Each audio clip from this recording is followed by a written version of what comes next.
السلام علیکم ورحمۃ اللہ وبرکاتہ. میں ہوں ڈاکٹر ماجد اور آپ دیکھ رہے ہیں 5 منٹ کی قرآن کلاس. تو میں آپ کو خوش آمدید کہتا ہوں. آئیے آغاز کرتے ہیں.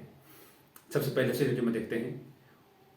وَإِذْ قَتَلْتُمْ، اور جب تم نے قتل کیا، نفساً ایک آدمی کو، فَادَّارَأْتُمْ، پھر تم جھگڑنے لگے، فِيهَا اس میں، وَاللَّهُ، اور اللہ، مُخْرِجٌ، ظاہر کرنے والا، مَا كُنْتُمْ، جو تم تھے، تَكْتُمُونَ، چھپانے والے.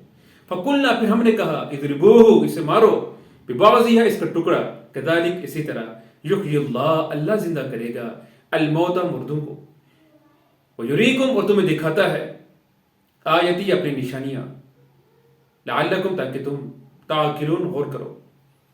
مفہومی ترجمہ. اور جب تم نے ایک شخص کو قتل کر ڈالا، پھر اس میں اختلاف کرنے لگے، اور تمہاری پوشیدگی کو اللہ تعالیٰ ظاہر کرنے والا تھا، ہم نے کہا اس گائے کا ایک ٹکڑا مقتول کے جسم پہ لگا دو.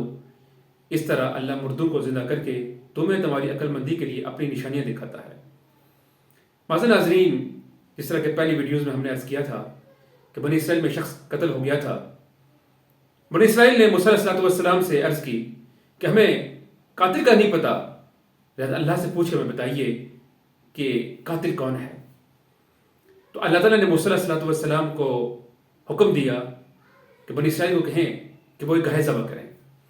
تو بنی اسرائیل نے سوالات کرنا شروع کر دیے، گائے کا حلیہ کیسا ہو، رنگ کیسا ہو، عمر کیسی ہو. تو جو نے سوالات کیے تو اور ہی زیادہ ان کے اوپر مشکلات بڑھنا شروع ہو گئی.